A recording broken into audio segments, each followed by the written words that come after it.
Hello everyone. इस lecture के अंदर हम लोग हेटेरोसाइक्लिक केमिस्ट्री के बारे में पढ़ेंगे। ठीक है, तो हेटेरोसाइक्लिक केमिस्ट्री के बेसिक्स में के बारे में बेसिकली हम लोग डिस्कस करेंगे and we will discuss about the pyridine ring. ठीक है, मैं जो डिटेल में इस वीडियो के अंदर बेसिकली डिस्कस करूँगी, थोड़ी सी पिरिडिन रिंग के रिएक्शंस के बारे में हम लोग डिस्कस करेंगे। ठीक है, तो बेसिकली हेटेरोसाइक्लिक केमिस्ट्री क्या होती है, जहाँ पर हम लोग कार्बन एटम को बेसिकली सब्स्टिट्यूट कर रहे हैं किसी भी हेटेरो एटम से। Right, hetero atom is any atom which is other than carbon. Right, organic chemistry के हम लोग कार्बन एटम की बात करते हैं, लेकिन जब हम उस कार्बन एटम के अंदर, जब हम प्योरली ऑर्गेनिक केमिस्ट्री से हट जाते हैं और हम एक एक करके हेटेरो एटम की सब्स्टिट्यूशन करना शुरू करते हैं, और तो हमारी हेटेरोसाइक्लिक केमिस्ट्री बननी शुरू हो जाती है। ठीक है, जैसे तुमने देखा, देखो जैसे यहाँ पे मैंने एक एक हेटेरो एटम सब्स्टिट्यूट किया, लेकिन मैं 2 पे आ गई और मैं ऑब्वियसली 3 पे भी आऊँगी। ठीक है, तो जैसे कि हम कितने एटम्स तक सब्स्टिट्यूट कर सकते हैं ये भी हम पढ़ लेंगे। ठीक है, और दूसरा कि क्या ऐसे ही कोई भी एटम हम लोग सब्स्टिट्यूट कर लेते हैं या फिर इसके लिए कोई क्राइटेरिया है। बेसिकली आप ये देखो कि आप बेंजीन रिंग के अंदर सब्स्टिट्यूशन कर दो, है ना। इसका स्ट्रक्चर चलो पिरिडिन देखो, ये तो बिल्कुल ही सेम है। बाकी ये 3 तो 5 मेंबर लिख रहे हैं, ये हमारा क्या है 6 मेंबर है। तो ये और ये तो बिल्कुल सेम सेम स्ट्रक्चर में है, तो इन बस फर्क क्या है कि मैंने यहाँ पे नाइट्रोजन एटम लगा दिया, और रियलिटी में मैंने यहाँ पे यही किया है, या जिसने बनाई है इसमें पिरिडिन रिंग, तो यहाँ पे एक नाइट्रोजन एटम ही आके लग गया। अब ऐसे तो कोई नाइट्रोजन एटम, मतलब ऐसे कोई एटम आएगा और उठ के कार्बन की जगह थोड़ी ले लेगा। बेसिकली उसके लिए क्राइटेरिया भी तो होना चाहिए ना, कि अगर वो कार्बन एटम की प्रॉपर्टीज अपने अंदर इनकॉर्पोरेट कर ले, या मैं कहूँ कि वो कार्बन एटम जो प्रॉपर्टीज दिखा रहा है, कार्बन एटम जिस तरीके से बॉन्ड बना रहा है, जिस तरीके से उसने बेंजीन को स्टेबलाइज करके रखा हुआ है, अगर कार्बन एटम की जगह कोई ऐसा एटम आ जाए जो सेम प्रॉपर्टीज दिखाए, या फिर वो भी ऐसे ही बॉन्ड बनाए जैसे कि कार्बन एटम ने बना रखे हैं, तो फिर वो मॉलिक्यूल एग्जिस्ट करेगा और वो स्टेबल भी होगा। ठीक है, तो मतलब कि अगर मैं कह रही हूँ कि मेरे पास डिफरेंट रिंग्स एग्जिस्ट करती हैं, तो उसका क्राइटेरिया ऑफ एग्जिस्टेंस क्या है कि वो कार्बन एटम की वैलेंसी को सेटिस्फाई करेंगे। ठीक है, हम इसको डिटेल में पढ़ेंगे। ठीक है, फिलहाल के लिए नहीं पढ़ रहे, मतलब मैं इसके बाद जस्ट लेके जाऊंगी। पहले मैं थोड़ा सा हेटेरोसाइक्लिक के बारे में बता देती हूँ। देखो, जैसे हमें इतने सारे कंपाउंड्स लिख दिए, ये सब लोग क्या है, कॉमन कंपाउंड्स। ठीक है, हमें जो मेन डिटेल में डिस्कस करने हैं वो पहले 4 हैं। पहले मैं इनके नेम बताती हूँ। ठीक है, इसका नेम है फ्यूरान, ये है pyrroline, this is thiophene, this is pyridine. अगर मैंने, ये मेरी पायरोल रिंग थी, ठीक है, यहाँ पर जब मैंने एक और कार्बन एटम को नाइट्रोजन एटम के साथ सब्स्टिट्यूट कर दिया, तो मेरे पास बन जाता है pyrazole. It is my pyrazole ring. And what is this? This is my imidazole ring. ठीक है, ये क्या है? क्विनोलिन। ये क्या है? आइसोक्विनोल।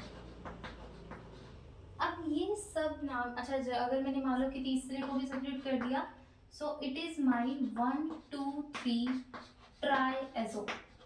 अभी मैं बताऊंगी कि ये क्या है और कैसे लिखा। ये तो मैंने इसका आईपीसी नेम लिखा है, तो 1 मिनट के लिए इसको छोड़ भूल जाओ। पहले जो जितने भी मैंने बाकी कंपाउंड लिखे हैं, ये सब के सब जो इनका नेमिंग है, this is according to the trivial names, right? This is not according to the IUPAC nomenclature. IUPAC ने ऐसा नाम नहीं दिया इनको, ये है trivial names. Trivial names मतलब जो नाम किसी इन्वेंशन के ऊपर रख दिया गया हो, ठीक है, या फिर जब IUPAC nomenclature नहीं बने थे तब इनके नाम रख दिए गए हो, तो वो है ये trivial names. ओके, लेकिन जो मैंने अभी ये दिया, ये मेरे पास क्या है, IUPAC नेम में। ठीक है, और एक बात और बता देती हूँ मैं, क्योंकि मैंने वहाँ पे 1 2 3 लिखा है ना, इसका मतलब क्या है, हमारा जो नॉमेनक्लेचर है, या फिर आप लोगों को जब नंबरिंग देनी है, तो you have to start with the hetero atom. मतलब अगर मैं इस हेटेरोटम की बात करूँ, so this is my first position, this is my second, this is my third, this is my fourth and fifth position, ठीक है। या फिर तुम लोग इसको अल्फा, बीटा या अल्फा डैश या बीटा डैश बोल सकते हो। ऑल्दो हम लोग ये बात कहेंगे कि दिस जैसे मान लो कि ये है नाइट्रोजन वाला, इसमें देखो पहले ये दोनों पोजीशन आपस में इक्विवेलेंट दिख रही है, तो ऐसे ही ये दोनों पोजीशंस भी आपस में क्या होंगी, इक्विवेलेंट होगी। इधर से चलोगे तो भी वही पोजीशन आएगी, इधर से चले कार्बन दिख रहा है, इधर से चले कार्बन दिख रहा है, तो ऑब्वियसली सेम है। लेकिन हाँ, ये तीनों पोजीशंस आपस में डिफरेंट है। कैसे पता चलता है, मतलब अगर मैं कहूँ कि मेरे पास ये तीनों पोजीशंस आपस में डिफरेंट है, तो मुझे कोई क्राइटेरिया होगा जिससे पता चला होगा।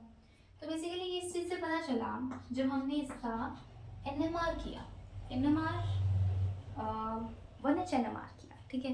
NMR डाटा क्या बताता है, डेल्टा वैल्यूज, राइट। तो जो इसकी डेल्टा वैल्यू होगी वो काफ़ी हाई मिलेगी, हो सकता है 8.5 के पास मिले, ठीक है। या इसकी वैल्यू हो सकता है 7 पॉइंट, तुम्हें इसकी वैल्यू थोड़ी कम मिलेगी, ठीक है। इसकी वैल्यू थोड़ी ज़्यादा मिलेगी, मान लो कि ये एग्जैक्ट डाटा नहीं है, ठीक है, ये जिसमें मैंने ऐसे ही लिख दिया रफ डाटा, ओके। बट हाँ, ये पक्का श्योर है कि ये तीनों पोजीशंस अलग है, NMR से पता चला। क्यों अलग है, देखो अगर मैं नाइट्रोजन एटम की बात करूँ, तो जो नाइट्रोजन एटम के साथ वाली पोजीशन है, ठीक है, दिस वन, अब नाइट्रोजन तो इलेक्ट्रोनेगेटिव है, ये अपनी तरफ इलेक्ट्रॉन डेंसिटी अट्रैक्ट करेगा, ठीक है। जिस वजह से ये वाली जो पोजीशन होगी, it will be a highly deshielded position, बहुत ज़्यादा डिशिल्डेड पोजीशन होगी। डिशिल्डेड होने का मतलब क्या होता है कि इलेक्ट्रॉन डेंसिटी बहुत ही ज़्यादा कम है, इलेक्ट्रॉन डेंसिटी बहुत ही ज़्यादा कम है, तो हमारी डेल्टा वैल्यू क्या होगी, बहुत ज़्यादा हाई होगी। जितनी ज़्यादा डिशिल्डेडनेस वहाँ पर होती है, उतनी ज़्यादा डेल्टा वैल्यू हाई होती है। यहाँ पे डेल्टा वैल्यू कम क्यों है, यहाँ पे ज़्यादा क्यों है, क्योंकि ये रेजोनेंस है, ठीक है। अब मैं बताऊंगी कि फुली एरोमेटिक स्ट्रक्चर है, तो एक पॉइंट ऐसा आएगा जब यहाँ पर रेजोनेंस होकर इलेक्ट्रॉन डेंसिटी इस पॉइंट पे आएगी, तो यानी कि इलेक्ट्रॉन डेंसिटी यहाँ पर ज़्यादा है in comparison to this, so this will be somewhat shielded in comparison to this, ठीक है। चलो इतना नहीं डिस्कस करना था, मैंने वैसे ही बता दिया, ठीक है। इसको नहीं सुनना, नहीं आता। हम बात कर रहे थे हेटेरोसाइक्लिक केमिस्ट्री की, वापस से वहीं पे आ जाते हैं। मैंने बोला कि ये सारे के सारे मेरे क्या है, ट्रिवियल नेम्स हैं, but this one is my IPSC name. जो हमारे पास IPSC है वो यूज करता है नाइट्रोजन के लिए एज आ, जो IPSC है, चलो मैं यहीं से समझा देती थोड़ा सा, कि जो मेरा IPSC है वो कहता है कि जो मेरी हेटेरोसाइक्लिक नॉमेनक्लेचर है वो कुछ इस तरीके से होगी कि आपके पास एक प्रीफिक्स होगा और एक स्टेम होगा, ठीक है। अब प्रीफिक्स क्या है, जो हम लोग यूज करते हैं वो द हेटेरोएटम्स, ठीक है। अब जैसे ऑक्सीजन के लिए हमारा है ऑक्सा, ठीक है, ऑक्सीजन के लिए हम लोग प्रीफिक्स क्या यूज करेंगे, ऑक्सा। नाइट्रोजन के लिए क्या यूज करेंगे, एजा। सल्फर के लिए क्या यूज करेंगे, थाया। ऐसे बहुत सारे प्रीफिक्स हैं, जैसे फॉस्फोरस के लिए हम फॉस्फर यूज करते हैं, बोरॉन के लिए बोरा, बट जब हम लोग पढ़ ही नहीं इनको रहे हैं तो फिलहाल के लिए तुम लोग ये याद रखो, ठीक है। अब मैंने क्या बोला, एजा, एजा मतलब नाइट्रोजन। अब क्योंकि मेरे पास 3 नाइट्रोजन है, तो मैंने इसके लिए जो मतलब मेरा प्रीफिक्स था उसके आगे मैंने ट्राई वर्ड यूज किया, ठीक है। So 1 2 3 these are denoting the position of the nitrogen atom, ठीक है, कि नाइट्रोजन एटम मेरा 1 2 3 पे है, ये मैंने बता दिया। ट्राई, एजा मतलब नाइट्रोजन, और जो मेरे पास स्टेम है, स्टेम बताती है आपकी रिंग साइज को, ठीक है। अब यहाँ पर मैंने ऑल लिखा, ऑल एक्चुअली इंडिकेट्स 5 मेंबर, ठीक है। और तुम्हें पता है कि जो हमारी हेटेरोसाइक्लिक केमिस्ट्री है वो ज़्यादातर नाइट्रोजन बेस्ड है, तो जो IUPAC के रूल्स है ना वो भी नाइट्रोजन के लिए अलग है और बाकी कंपाउंड्स के लिए अलग है, क्योंकि nitrogen heterocycles are the abundant most abundant ones in the heterocyclic chemistry, ठीक है। अच्छा, हमने हेटेरोसाइक्लिक केमिस्ट्री, एक तो अगर आप लोग बैचलर्स में हो तो वो इम्पॉर्टेंट है, ठीक है, तो है ही, एक चैप्टर है, मास्टर्स में भी है। बट जैसे जो CS है या नेट है या फिर गेट है या फिर जो जैम है, मतलब जितने भी कॉम्पिटिटिव एग्जाम्स है, तो अगर मैं कहूँ कि जो मेरा जैम है गेट है, तो उसमें से एक क्वेश्चन जो है हेटेरोसाइक्लिक से आता है, और डायरेक्ट क्वेश्चन आते हैं, तो काफ़ी स्कॉरिंग हो जाता है चैप्टर जब हम लोग पढ़ते हैं इसको जैम या गेट के पॉइंट ऑफ व्यू से, ठीक है। तो स्कॉरिंग है और छोटा भी है, इतना लेंथी नहीं है, और मेनली क्वेश्चन जो है वो इलेक्ट्रोफिलिक या न्यूक्लियोफिलिक सब्स्टिट्यूशन रिएक्शन से आता है, ठीक है। तो मैं अभी बताऊंगी कैसे आता है क्वेश्चन, ओके। ठीक है, चलो। बाकी जो हेटेरोसाइक्लिक केमिस्ट्री है वो इम्पॉर्टेंट इसलिए भी है क्योंकि जो ड्रग्स है, जितने भी हमारी मेडिसिनल केमिस्ट्री है, जितने भी ड्रग्स होते हैं वो हमारे पास हेटेरोसाइक्लिक बेस्ड होते हैं। अच्छा, और जैसे कि हमारा क्विनोलिन है, जैसे चलो मैं तुम्हें एक सिंपल ड्रग का एग्जांपल देख के बताती हूँ, ठीक है। कि एक्चुअली में ना जितने भी एंटीबायोटिक्स हैं या फिर जितने भी अल्कलॉइड्स हैं उन सब के अंदर हमें हेटेरोसाइक्लिक रिंग मिलती है। इवन अगर बायोऑर्गेनिक में पढ़ते हैं जब पायरिल रिंग, उसमें भी तो पायरिल रिंग होती है ना। ऐसे जैसे मैं क्विनीन का अगर स्ट्रक्चर बताऊँ तो देखना जरा, उसमें भी क्या है, क्विनोलिन है। तो क्विनीन क्या है, एक ड्रग है जिसे मलेरिया की ट्रीटमेंट के लिए आज से नहीं पता नहीं कितने टाइम से हम लोग यूज कर रहे हैं for the treatment of the malaria. ऐसे दिखते हुए क्विनीन, ठीक है। तो उसके अंदर क्या है, ये क्या है, क्विनोलिन है, ओके। सो जो मैंने क्विनोलिन बनाई, मैंने वहाँ पे साथ में एक ऐसा स्ट्रक्चर भी बना दिया, ये क्या है, आइसोक्विनोलिन, सेम सेम थे, ठीक है। अच्छा, पहले ना ऊपर वाले को रब कर लेना है, थोड़ी कंफ्यूजन हो जाएगी तो जो नीचे ये जो है ये है क्विनोलिन, ठीक है। दिस इज क्विनोलिन, ये क्या था, आइसोक्विनोलिन। अब इन दोनों का मॉलिक्यूलर फॉर्मूला तो सेम है, फर्क कहाँ है, पोजीशन ऑफ नाइट्रोजन एटम के अंदर, तो इसलिए आइसोक्विनोलिन बोल दिया। ऐसे ही हमारे पास मान लो ये क्या होता है, इसमें ना एक एटम, ये 5 नंबर रिंग है, ठीक है। This is oxazole, what is this, this is oxazole. और अगर मैंने यहाँ पर नाइट्रोजन एटम लगा दिया तो क्या बन जाएगा, आइसोऑक्साजोल। तो इसका नॉमेनक्लेचर काफी इजी है ना, जिनका मॉलिक्यूलर फॉर्मूला सेम है लेकिन थोड़ा सा जो पोजीशन है नाइट्रोजन एटम की वो डिफरेंट है, तो उनका नॉमेनक्लेचर जो काफी इजी है। लेकिन ये है क्या, trivial nomenclature, this is not the IUPAC nomenclature, मैंने पहले भी बोला है, ठीक है। ये सल्फर है और ये मेरे पास नाइट्रोजन एटम है, ठीक है, ओके। तो ये मेरे पास क्या है, this is my thiazole, this is my isothiazole, ठीक है। ये क्या है, आइसोथायाजोल है। इसके अलावा जो है, अगर मैं आईयूपीएसी नॉमेनक्लेचर की बात करूँ, वैसे तो मैंने हल्का हल्का बता दिया कि भाई क्या होता है कि हमारे पास एक प्रीफिक्स होता है, एक स्टेम होता है। तो मैंने बोला था कि जो हमारे पास नाइट्रोजन कंटेनिंग होते हैं उनका अलग नॉमेनक्लेचर होता है, जबकि जिसमें नाइट्रोजन एब्सेंट है उनका अलग नॉमेनक्लेचर होता है। उसमें भी हम दो क्लासेस कंसिडर करते हैं, अनसैचुरेटेड का अलग स्टेम है, ठीक है, और सैचुरेटेड क्लास का अलग स्टेम होता है। So we have different stem मतलब रिंग साइज, ठीक है। स्टेम क्या है, रिंग साइज है, तो रिंग साइज भी अलग अलग होती है, ठीक है। अगर ज़्यादा से ज़्यादा अगर तुम्हें याद करना है तो you can remember up to 5, ठीक है। 5 मतलब 5 रिंग्स तक हम लोग याद रख सकते हैं, नहीं तो 6 तक कर लेना, ठीक है, 6 तक आ ही जाता है।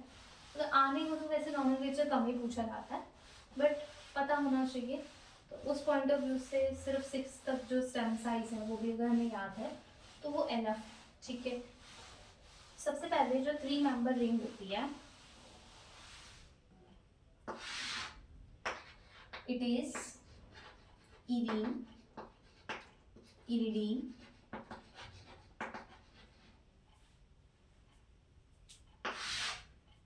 इरीन, इरेन।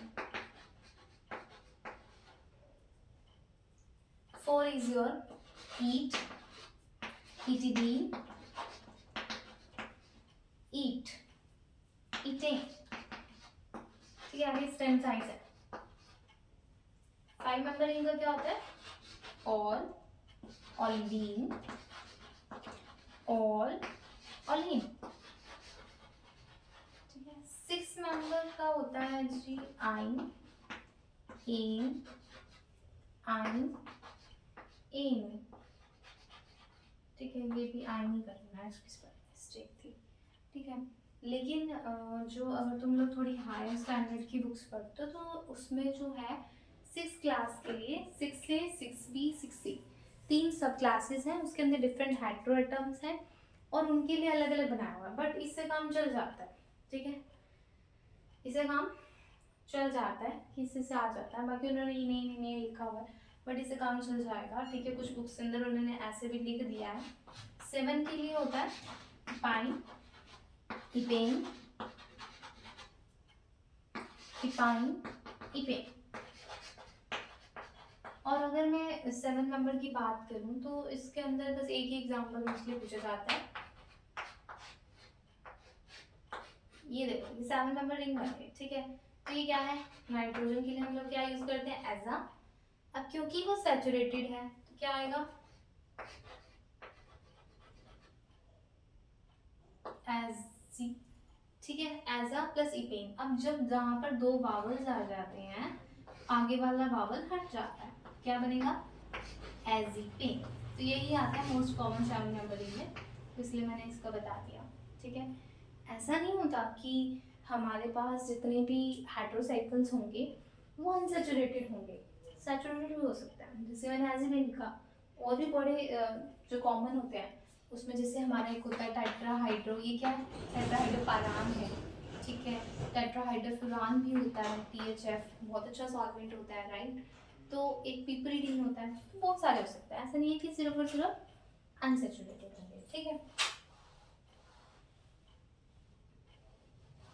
नाउ अब पढ़ते हैं कि हम कैसे बेंजीन रिंग के अंदर कार्बन को सब्स्टिट्यूट करके अपनी जो डिफरेंट सॉर्ट ऑफ रिंग्स हैं हम बनाते हैं, ठीक है। तो सबसे पहले बात करते हैं हम लोग, सबसे पहले मैं बेंजीन के नाम बता देती हूँ, ठीक है।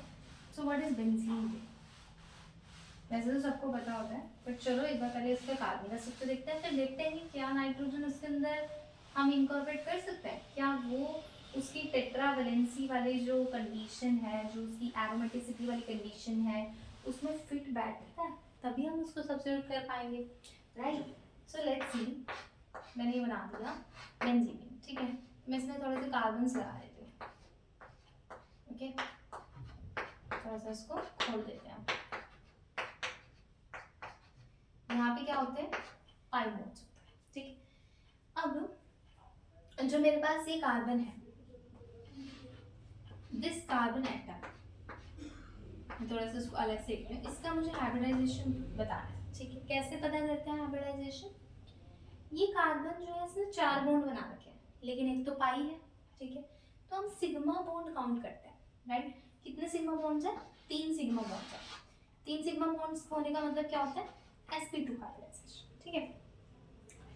जैसे तुम्हारा BF3 होता है, उसमें कितने सिग्मा बॉन्ड्स होते हैं, कितना होता है, 1 2 3, यानी क्या हाइब्रिडाइजेशन हुई, sp2। अब थोड़ा सा याद करो, वेस्पर थ्योरी को याद करो। वेस्पर थ्योरी क्या कहती थी कि sp2 होने का मतलब है कि आपकी शेप क्या होगी, ट्रायंगल प्लेनर होगी, ठीक है, okay, it is triangle planar. मान लिया कि ये ट्रायंगल प्लेनर है।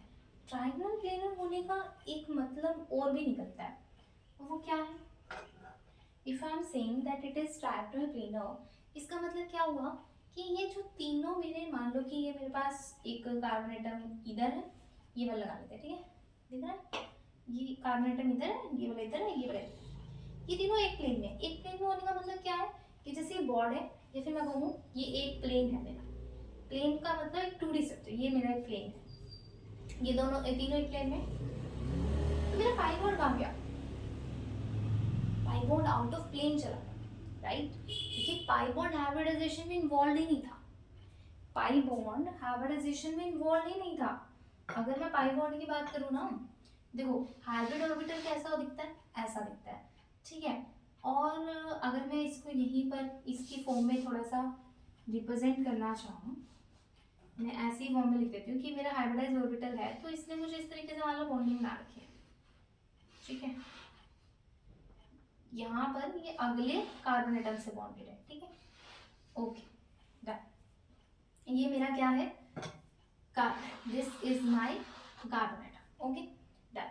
अब मेरा पी ऑर्बिटल कहाँ है, प्लेन में तो है नहीं, क्योंकि ये तो ट्रायंगल प्लेनर में तो मेरे पास तीनों हाइब्रिड ऑर्बिटल चले गए।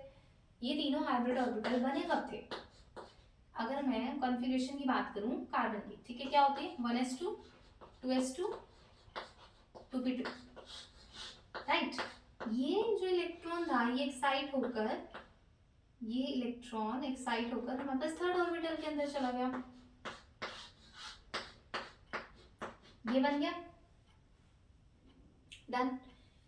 अब मेरी जो हाइब्रिडाइजेशन है, मैंने बोला यहाँ पर जो हाइब्रिडाइजेशन है वो तो sp2 है, यानी कि एक ऑर्बिटल, एक इलेक्ट्रॉन जो है मेरा वो अनहाइब्रिडाइज्ड p ऑर्बिटल में पड़ा है।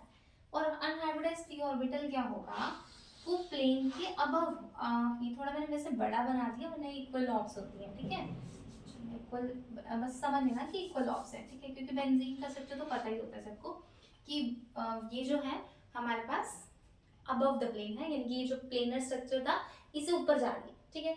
और ये जो मेरा तो p ऑर्बिटल है, ये जो अगला p ऑर्बिटल है, मान लो कि ये प्लस प्लस है, इस माइनस माइनस, ठीक है, प्लस प्लस या माइनस माइनस होने का मतलब क्या होता है कि यहाँ पर एक कंस्ट्रक्टिव और डिस्ट्रक्टिव ओवरलैपिंग होनी चाहिए, राइट।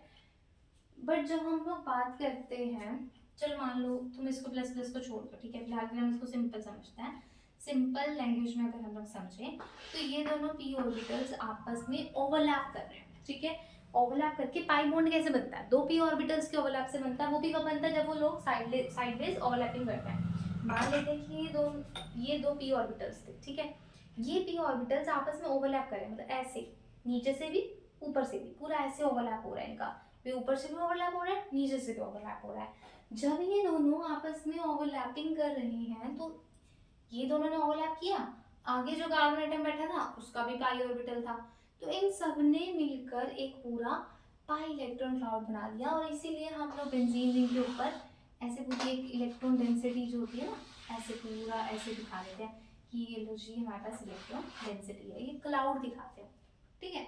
अब मैंने ये सब क्यों बताया, अब नाइट्रोजन की बात करेंगे, तो टॉक अबाउट नाइट्रोजन इसलिए बताया।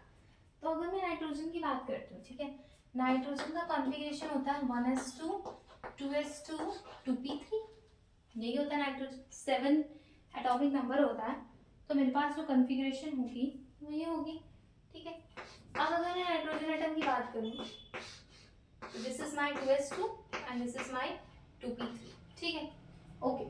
अब अगर मैं नाइट्रोजन एटम की बात करूँ तो उसको भी sp2 हाइब्रिडाइज होना पड़ेगा यहाँ पे, बिल्कुल, it has to be sp2 hybridize. मान लो कि उसने sp2 हाइब्रिडाइजेशन कर, ठीक है। अब एक इलेक्ट्रॉन उसके पास भी बैठा है एक अनहाइब्रिडाइज p ऑर्बिटल में, जो कि ओवरलैपिंग में जा सकता है किसके साथ, जो नाइट्रोजन के अनहाइब्रिडाइज p ऑर्बिटल हैं उनके साथ, वो भी तो ओवरलैप कर सकता है। ये नाइट्रोजन का अनहाइब्रिडाइज p ऑर्बिटल है, ये कार्बन के अनहाइब्रिडाइज p ऑर्बिटल है, ये इसके साथ भी तो ओवरलैप कर सकता है, राइट।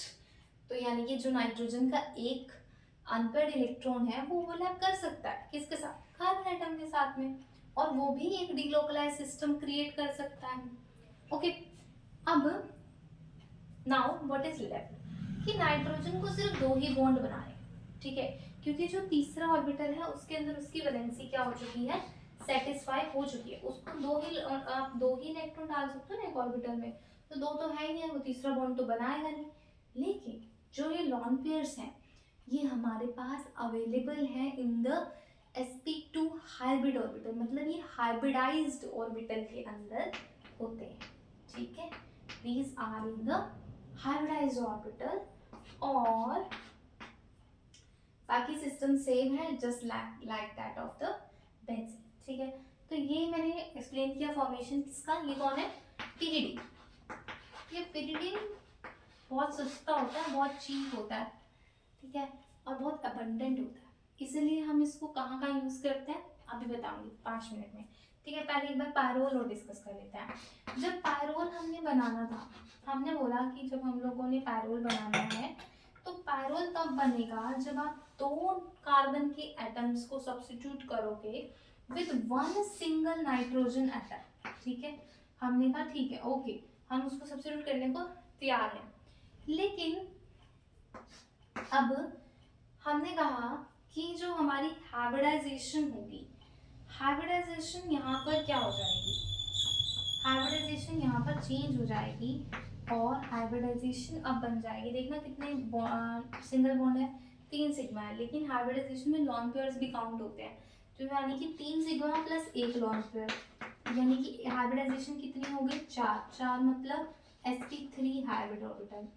sp3 मतलब अब चारों के चारों जो मेरे पास ऊपर मैं लिख देती हूँ पहले कि 2s2 2p3 था ना, तो अब ये चारों के चारों हाइब्रिडाइजेशन में इन्वॉल्व हो चुके हैं to make the sp3 hybrid orbital.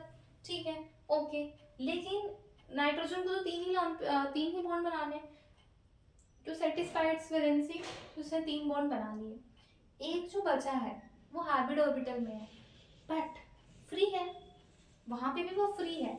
और दूसरी बात, जो pyridine के लॉन पेयर्स हैं, यहाँ पे बताया है कि लॉन पेयर जो है वो प्लेनर है, ठीक है, क्योंकि sp2 हाइब्रिड है और sp2 हाइब्रिड मैंने बताया चाहे वो लॉन पेयर ही क्यों ना हो, ट्रायंगल प्लेनर ही रहेगा, प्लेन में है, ठीक है, अबव द प्लेन नहीं है। जो अबव द प्लेन है उसमें डीलोकलाइजेशन में इन्वॉल्व है वो ये वाला इलेक्ट्रॉन है, एक इलेक्ट्रॉन इन्वॉल्व है, ठीक है। जबकि अगर मैं यहाँ बात करूँ, ये जो मेरा नाइट्रोजन एटम है इसके जो लॉन पेयर्स है, ठीक है, ये वाला लॉन पेयर्स हाइब्रिड मतलब ऐसे इलेक्ट्रॉन क्लाउड नहीं बना रहे, इलेक्ट्रॉन क्लाउड अभी नहीं बना, ना ही इसमें बनने वाला, क्योंकि यहाँ क्या है डीलोकलाइजेशन, और ये डीलोकलाइजेशन क्या कर रही है, इस स्पाइरल रिंग को एरोमेटिक बना रही है, क्योंकि इसके अंदर कितने इलेक्ट्रॉन्स हो गए, काउंट करो, दो इसके दो इसके दो इसके, कितने हो गए, 6 पाई इलेक्ट्रॉन्स हो गए, 6 pi according to upper rooted as aromatic, right.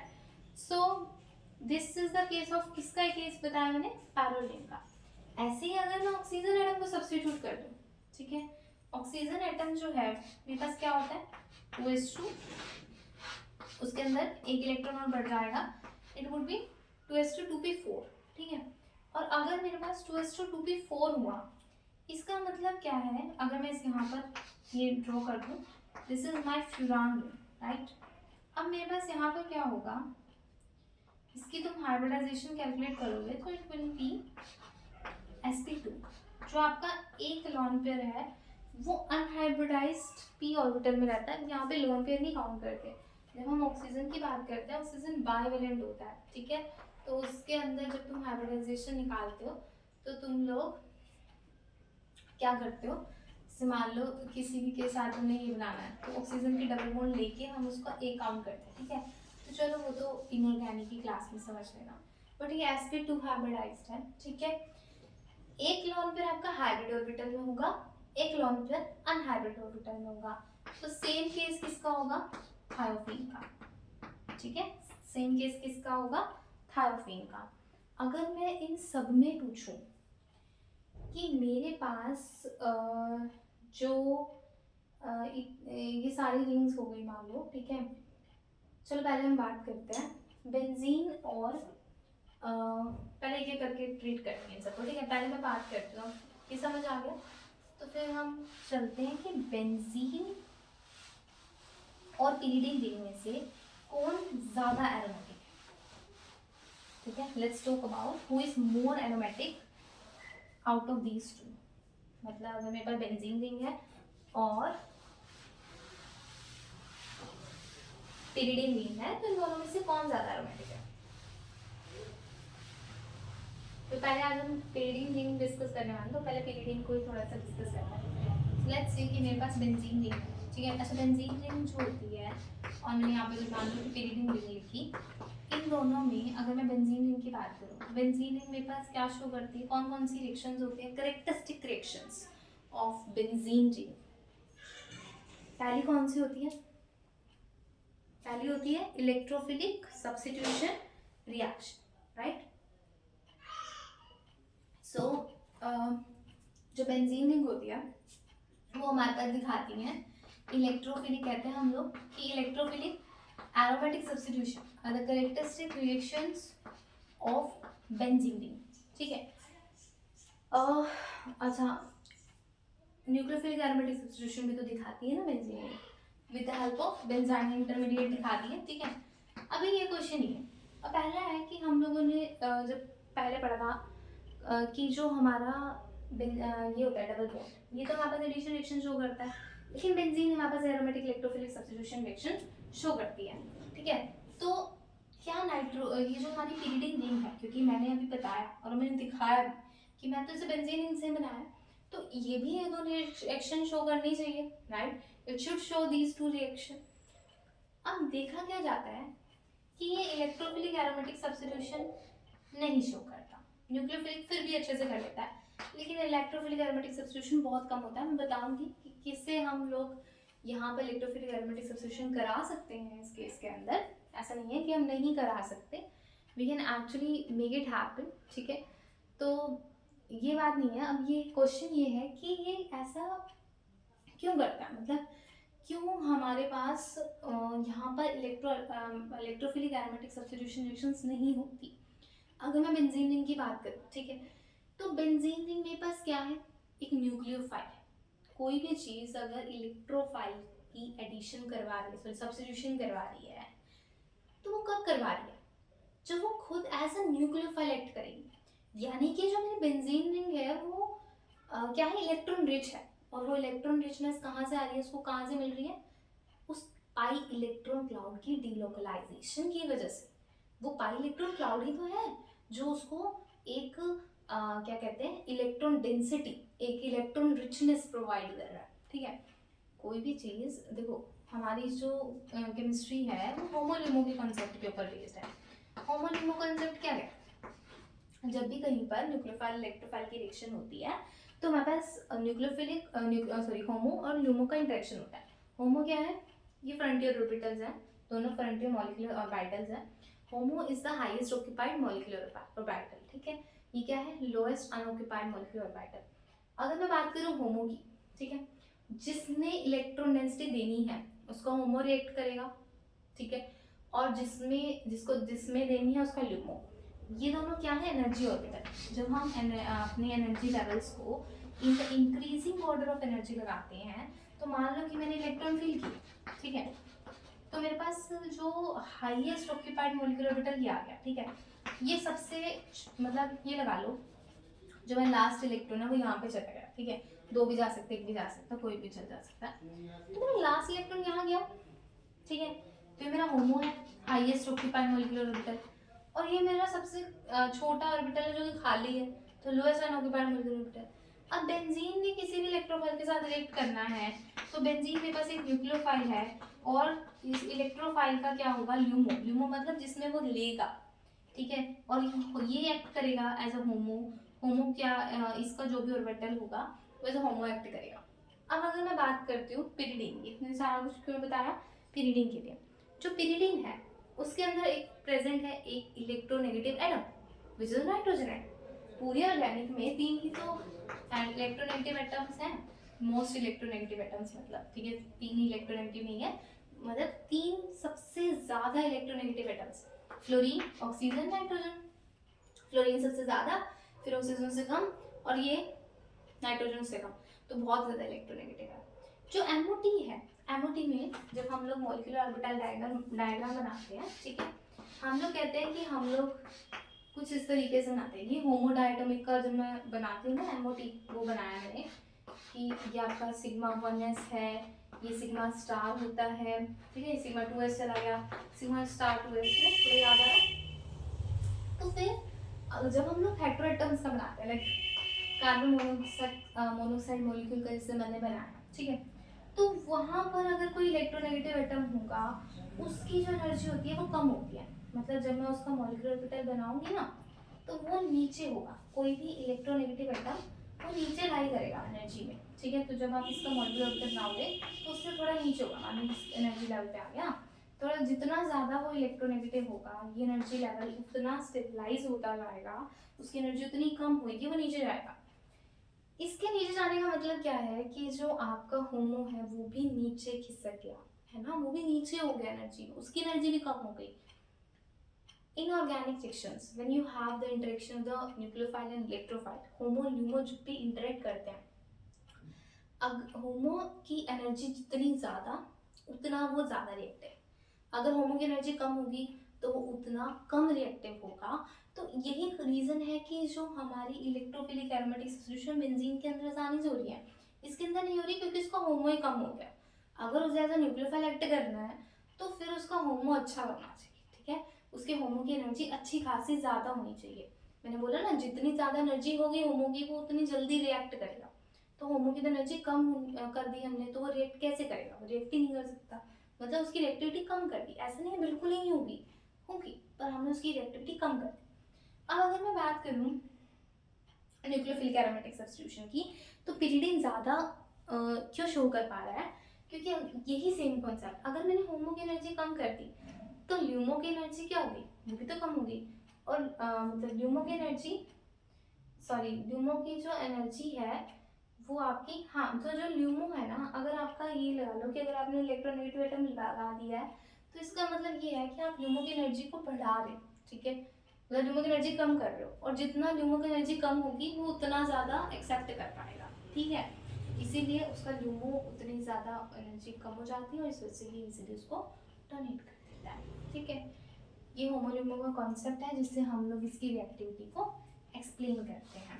Okay, now अब मैंने एक बात बोली कि इलेक्ट्रोफिलिक एरोमेटिक सब्स्टिट्यूशन नहीं कर सकता, है ना, तो क्या बिल्कुल ही नहीं कर सकता, मतलब अगर मैं मान लूँ कि अगर मैंने नाइट्रोजन, मतलब ऐसे पिरिडिन लिया, मैंने इलेक्ट्रोफाइल डाला, ठीक है, I try to make the, मान लो कि जैसे मैंने रिएक्टिविटी देखो, ये फर्स्ट पोजीशन, सेकंड है, थर्ड है, फोर्थ है, फिफ्थ है, सिक्स्थ है, ठीक है, ये सारी पोजीशन हो गई मेरे पास।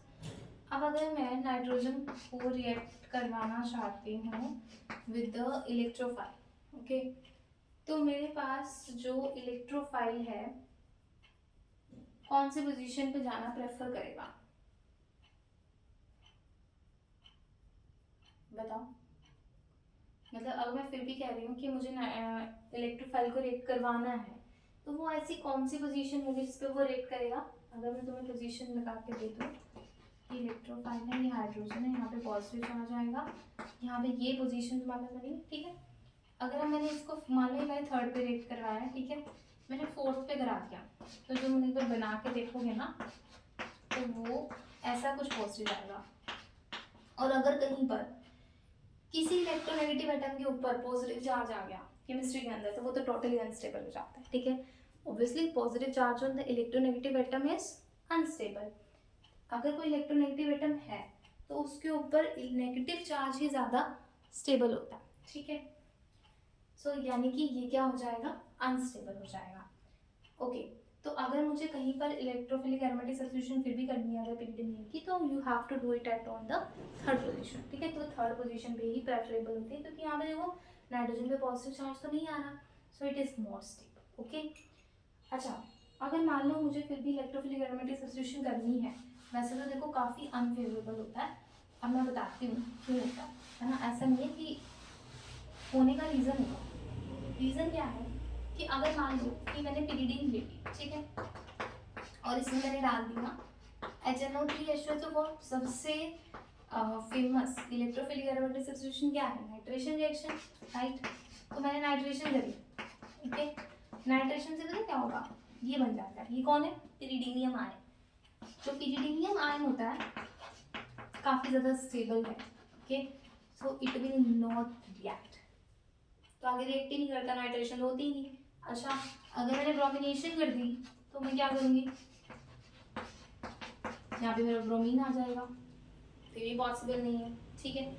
और कोई रिएक्शन जो भी तुम्हें सोचनी हो, जैसे कि अच्छा मान लो कि अगर हमने फ्रीडल-क्राफ्ट रिएक्शन करनी है, ठीक है, फ्रीडल-क्राफ्ट रिएक्शन तुम लोग किससे करना चाहोगे, मान तुमने RCOCl AlCl3 डाल दिया, फ्रीडल-क्राफ्ट रिएक्शन यही होती है।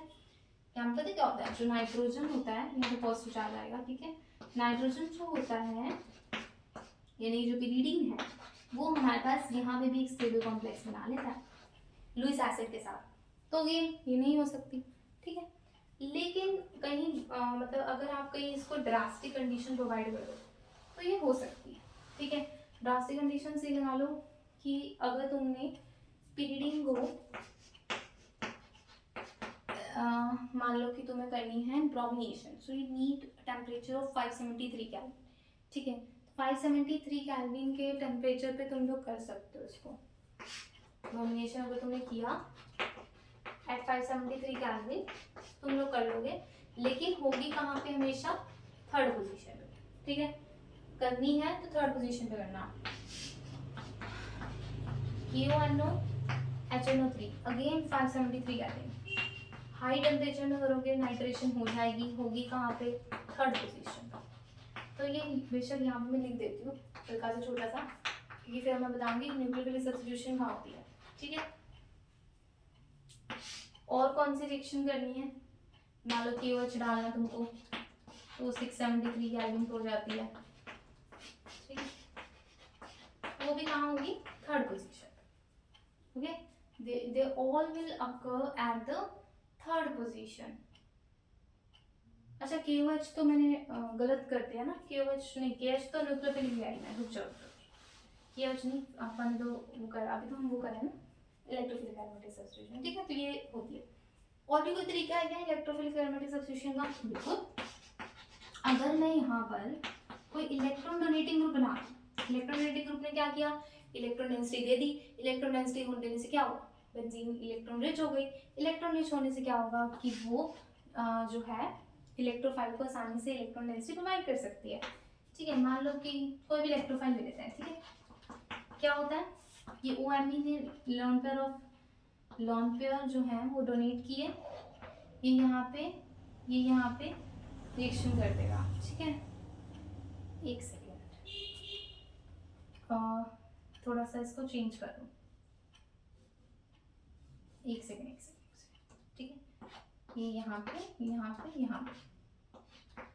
डीलोकलाइजेशन अच्छे से दिख जाएगा, ठीक है। तो यहाँ पे क्या बन जाएगा? Double bond O। अब ऑक्सीजन के पास ज्यादा बॉन्ड हो गए, इसके ऊपर क्या आ जाएगा?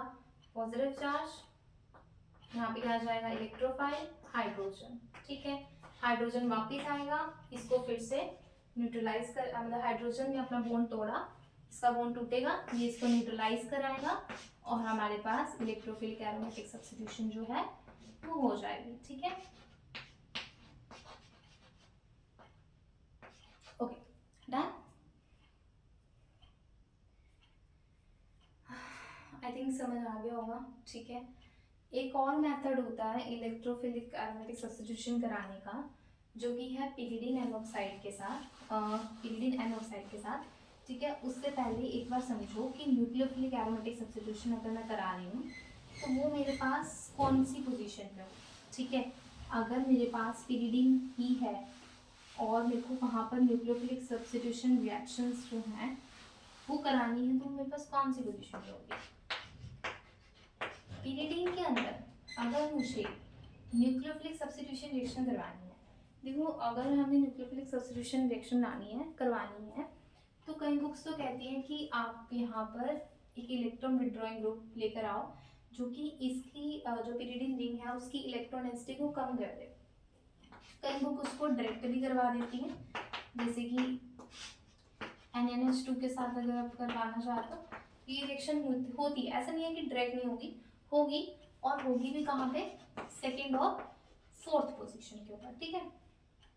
जैसे ये है चीची बेबी रिएक्शन, ठीक है। मैं लिख देती हूँ इसका नाम। ये नॉर्मल टेम्परेचर पे हो जाती है, नियर अबाउट 373 केल्विन पे हो जाती है, ठीक है। यहाँ पे सब्स्टिट्यूशन, ठीक है। बाकी कई बुक्स में इसको जो स्टैंडर्ड की बुक्स हैं तो उसमें नहीं लिखा हुआ ऐसा कि डायरेक्ट होगी, उसमें कहते हैं कि आपको कुछ ऐसा लगाना पड़ेगा जो इसकी इलेक्ट्रॉन डेंसिटी को कम करे। और जैसे आपने यहाँ पर NH2 एज ए न्यूक्लियोफाइल डाला, चलो मैं एक नॉर्मल न्यूक्लियोफाइल ले लेती हूँ यहाँ पे, ठीक है। न्यूक्लियोफाइल आता है, एक सेकेंड, न्यूक्लियोफाइल आता है, ठीक है। इसको यहाँ पे इलेक्ट्रॉन डेंसिटी को ट्रांसफर कर देगा। नाइट्रोजन के ऊपर नेगेटिव चार्ज तो काफी अच्छे से स्टेबल होता है ना, अभी बताया। अब क्या होगा? ये नेगेटिव चार्ज वापिस आएगा और एक लिविंग ग्रुप को बाहर निकालेगा, ठीक है। क्या करेगा? नेगेटिव चार्ज वापिस आएगा। जब भी नेगेटिव चार्ज वापिस आएगा और अगर आपके पास एक लिविंग ग्रुप अवेलेबल है तो फिर वो एक गुड लिविंग ग्रुप को बाहर निकाल देता है और क्या बना देता है? ये चीज बन जाती है, ठीक है। ओके, अब मैं ये बता रही थी कि वैसे तो डायरेक्ट भी हो जाती हैं न्यूक्लियोफिलिक एरोमेटिक सब्स्टिट्यूशन रिएक्शंस। बाकी कई जैसे जो तुम्हारे पास ये है, इसको बनाने का भी तरीका होता है।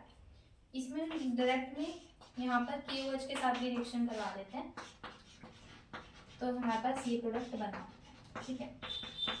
सेकेंड और फोर्थ और कोई सब्स्टिट्यूशन साइड में सिलेक्ट कर लो। अब मैं ये बता रही थी कि अगर तुम्हें मान लो कि Cl बनाना है, तो ये हम लोग बनाते हैं इससे, ठीक है। 2 हाइड्रोक्सी पिरिडीन से हम लोग KOH मतलब Cl, ये जो हमारा कंपाउंड है सबस्ट्रेट, ये हम लोग इससे बनाते हैं। देखो ये भी इंटरेस्टिंग है, सुनना, ठीक है। और दो, चलो बस सुन लो पहले कैसे हम लोग इससे बना सकते हैं। जैसे अगर मेरे पास ये है, ठीक है, 2 हाइड्रोक्सी पिरिडीन है, ठीक है। ये जो होती है ना, जो 2 हाइड्रोक्सी पिरिडीन है, ये एक्चुअली में टोटोमेरिज्म शो करती है, ठीक है। टोटोमेरिज्म शो करती है, तुम इसको डबल हाइब्रिडाइजेशन लिख सकते हो, ठीक है। टोटोमेरिज्म है, टोटोमेरिज्म में क्या होगा, ये हाइड्रोजन का बॉन्ड यहाँ आता है और इसके ऊपर आ जाता है नेगेटिव चार्ज, ठीक है। और ये क्या कर लेता है, इस H को ले लेता है नाइट्रोजन का नेगेटिव चार्ज, और ये बन जाता है, ये क्या है, 2 हाइड्रोक्सी